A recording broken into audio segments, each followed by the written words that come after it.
एक रात रमेश को नींद नहीं आ रही थी। वो बार बार करवट बदल रहा था। काफी देर हो गई थी और रमेश सो ही नहीं पा रहा था। रमेश उठता है और चप्पल पहनकर बाहर सैर पर निकल जाता है। अक्सर गांव में लोग 5 बजे ही उठ जाते हैं, पर उस दिन 6 बजे भी सब सो रहे होते हैं। रमेश को ये बात अजीब तो बहुत लगती है और वो इधर उधर देख भी रहा होता है कि शायद उसे कोई दिख जाए, पर उसे कोई भी दिखाई नहीं देता। दूर दूर तक कोहरा जमा होता है। रमेश उस कोहरे में चला जाता है और कुछ देर बाद उसे एक घूंघट वाली औरत दिखती है। ये इस वक्त दुल्हन, वो भी अकेली? जरा चल कर पूछता हूँ कि क्या चक्कर है। रमेश उस दुल्हन के पास जाता है। उसने लंबा सा घूंघट किया होता है। रमेश उसके हाथों की तरफ देखता है। उसके हाथ बेहद ही खूबसूरत होते हैं और चूड़ियों में तो वो और भी ज्यादा खूबसूरत लग रहे होते हैं। रमेश तो उनको देखता ही रह जाता है। उसके बाद वो उससे धीरे से पूछता है, कौन हो आप और यहाँ ऐसे अकेले? मेरा नाम माया है। मैं इस गांव की नहीं हूँ, पास वाले गांव से हूँ। यहाँ मेरी मौसी रहती है, तो बस मैं तो उससे मिलने आई थी। पर इतनी सुबह? सुबह नहीं, अभी तो रात के 2:30 बजे हैं। क्या? पर मैंने तो घड़ी में टाइम देखा था। लगता है घड़ी रुक गई थी। तभी मैं सोचूं कि कोई गांव में अभी तक उठा क्यों नहीं। खैर, तुम इतनी रात को अकेली क्यों घूम रही हो? नहीं नहीं, मैं खुद चली जाऊंगी। तुम्हें तकलीफ उठाने की जरूरत नहीं है। अच्छा ठीक है, पर क्या तुम इस घूंघट को उठा नहीं सकती? मतलब ऐसे ही वो मुझे लगा मैं इतनी देर से तुमसे बात कर रहा हूँ और तुमको देखा भी नहीं। क्या सच में तुम मेरी शक्ल देखना चाहते हो? ठीक है, फिर ये देखो। माया इतना कहते ही अपना घूंघट ऊपर कर देती है और रमेश उसकी शक्ल देखकर दूर पीछे जाकर गिरता है। उसके सामने कोई खूबसूरत औरत नहीं बल्कि एक भयानक शक्ल वाली चुड़ैल खड़ी होती है। रमेश की तो डर के मारे आवाज ही नहीं निकल रही होती। वो इतना घबरा जाता है कि अपनी जगह से उठ भी नहीं पाता। क्या हुआ? तुम तो मेरी शक्ल देखना चाहते थे ना, तो फिर अब डर क्यों रहे हो? मेरे पास आओ, आओ मेरे पास, फिर तुम्हें मुझसे बिल्कुल डर नहीं लगेगा। नहीं नहीं, मुझे जाने दो, मुझे जाने दो। जो एक बार मेरी शक्ल देख लेता है फिर हमेशा के लिए मेरा हो जाता है। अब तुम कहीं नहीं जा सकते, अब तुम मेरे हो, सिर्फ मेरे। चुड़ैल अपने हाथों से इशारा करते हुए उसे पास बुलाती रहती है। रमेश चुड़ैल की तरफ देखता ही रहता है और धीरे धीरे उसका दिमाग उस चुड़ैल के वश में हो जाता है। चुड़ैल बड़ी खुश होती है और जोर जोर से हंसने लगती है। अब आएगा मजा। वो चुड़ैल वापस अपना घूंघट करती है और तुरंत वहां से गायब हो जाती है। रमेश को कुछ होश नहीं होता। वो अपने घर जाकर बस सो जाता है। अब अगली सुबह रमेश की माँ उसे उठाती है।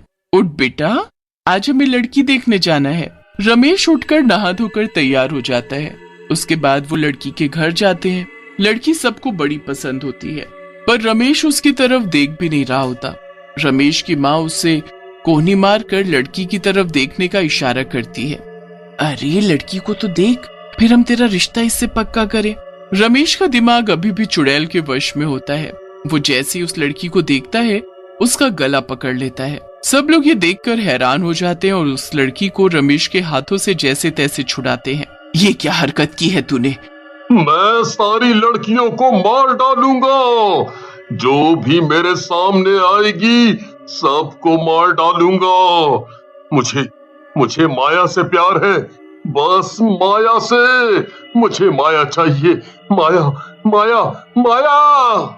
ये सब कहते हुए रमेश वहां से उठकर चला जाता है। लड़की वाले बहुत गुस्सा होते हैं। रमेश के माता पिता उनसे माफी मांगकर घर वापस आ जाते हैं।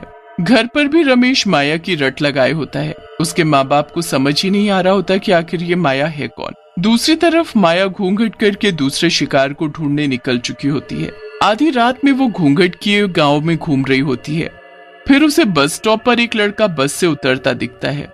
चुड़ैल उसे देखकर मुस्कुराने लगती है और फिर उसका पीछा करती है। ऐसा क्यों लग रहा है कि कोई तो है मेरे पीछे?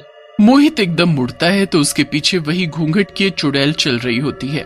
मोहित पहले तो घबरा जाता है, पर फिर वो उससे पूछता है कि वो यहाँ क्या कर रही है। चुड़ैल उसे भी एक झूठी कहानी सुनाकर अपनी बातों में फंसा लेती है। मोहित पूरे रास्ते उससे बातें करता जाता है, पर आखिर में वो भी वही गलती कर देता है जो रमेश ने की थी। क्या आप अपना घूंघट ऊपर कर सकती हो? मतलब बस मैं देखना चाहता हूँ कि आखिर जिसकी इतनी मीठी आवाज है उसका चेहरा कितना खूबसूरत होगा। ऐसी बात है तो मैं अभी तुम्हारी ये इच्छा पूरी करती हूँ। मोहित के इतना कहते ही चुड़ैल अपना घूंघट ऊपर करती है और मोहित वहीं जमीन पर गिर जाता है। मोहित अपने आप को उठाकर वहां से भागने लगता है कि चुड़ैल उसे एक हाथ से ऊपर उठा देती है। जो एक बार मेरा घूंघट उठवा देता है वो मेरा हो जाता है। अब तू मेरा है, मेरा। देख मेरी आंखों में, देख। मोहित चुड़ैल की आंखों में देखता है तो उसे कुछ होने लगता है। वो भी चुड़ैल के वश में हो जाता है। चुड़ैल उसे ऐसे ही वापस जमीन में पटक देती है। उसके बाद वो जोर जोर से हंसती है और अपना घूंघट करके चल देती है। मोहित अपने होश में नहीं होता और उठकर सीधा अपने घर की ओर चल देता है।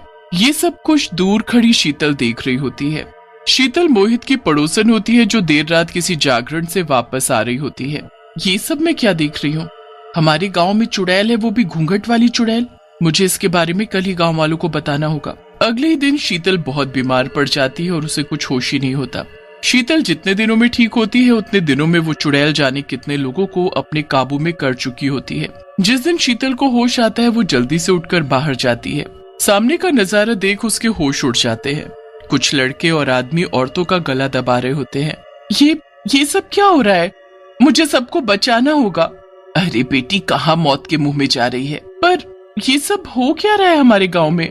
पता नहीं हमारे गांव के मर्दों को क्या हो गया है।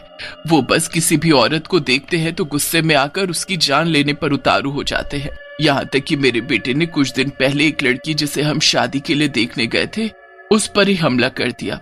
उसके बाद वो मोहित है ना, उसने गांव की एक लड़की का गला दबा दिया। वो तो अच्छा हुआ उसकी माँ सही वक्त पर आ गई और उसे बचा लिया। बहन बेटी को छोड़ ये मर्द किसी भी औरत को मारने पर उतारू हैं। मुझे पता है ये लोग ऐसा क्यों कर रहे हैं।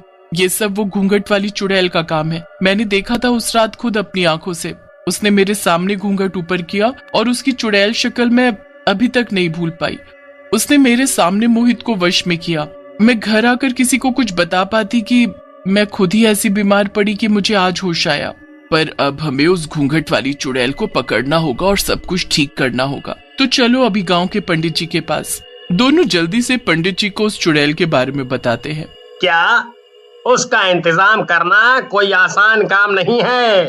वो चुड़ैल हमेशा की तरह आज रात भी घूंघट में बाहर निकलेगी। बस तुम्हें कैसे भी करके उस औरत के पल्लू का कोना काट कर लाना है। ये तो बहुत मुश्किल काम है। वो चुड़ैल बस गांव के आदमियों के पास ही आती है तो मैं कैसे कर पाऊंगी ये सब? तभी तो कहा था कि मुश्किल काम है। पर अगर गांव को उस घूंघट वाली चुड़ैल से बचाना है तो ये तो करना ही पड़ेगा। शीतल और रमेश की माँ घर आ जाती हैं। शाम तक इसी के बारे में सोच सोच कर उनका सर दर्द हो जाता है, पर उन्हें कुछ समझ नहीं आता कि आखिर वो किसको भेजे। कोई भी चुड़ैल का नाम सुनकर जाने को तैयार ही नहीं होता।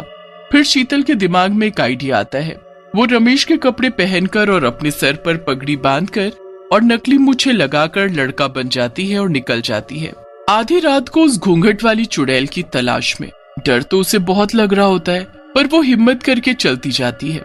काफी देर बाद उसे वो घूंघट वाली चुड़ैल मिल जाती है। वो शीतल के पास आकर उससे बातें करने लगती है। मेरा नाम हरिया है। मेरे पेट में दर्द हो रहा था तो बस मैं टहलने निकला था। अच्छा, तो मैं कुछ मदद करूं? नहीं नहीं नहीं, अब तो ठीक है। चुड़ैल काफी देर तक शीतल को हरिया समझ उससे बातें करती रहती है। शीतल की नजर चुड़ैल के पल्लू पर होती है जिसे उसको काटना होता है, पर उसे समझ ही नहीं आ रहा होता कि वो ये काम कैसे करे। तुम पहले ऐसे आदमी हो जिसने अभी तक मेरी शक्ल देखने को नहीं बोला। शक्ल में क्या रखा है? मुझे तुम्हारी शक्ल देखने में कोई दिलचस्पी नहीं है। शीतल बहुत डर जाती है। चुड़ैल उसे अपनी शक्ल दिखा दे उससे पहले वो अपना पैर अड़ाकर उसे गिरा देती है। आह, ये क्या किया तुमने? मुझे गिरा दिया। चुड़ैल का घूंघट उसके चेहरे से हट जाता है, पर उससे पहले शीतल उसका पल्लू का टुकड़ा काट चुकी होती है।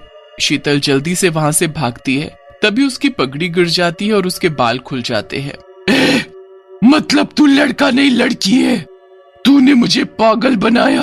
तेरी ये हिम्मत, मैं तुझे जिंदा नहीं छोड़ूंगी। तू मेरा कुछ नहीं बिगाड़ सकती। तेरा पल्लू का ये टुकड़ा मेरे पास है। अब तू मेरी कैद में है हमेशा हमेशा के लिए। नहीं नहीं नहीं, ऐसा नहीं हो सकता। ऐसा ही है। अब तेरा ये गंदा जादू खत्म। शीतल उस टुकड़े को ले जाकर पंडित जी को दे देती है, जिससे वो गांव के सभी आदमियों को ठीक करता है और फिर उस टुकड़े को एक मटके में बंद करके जमीन में गाड़ देता है। उसके बाद वो चुड़ैल कभी किसी को नहीं दिखती।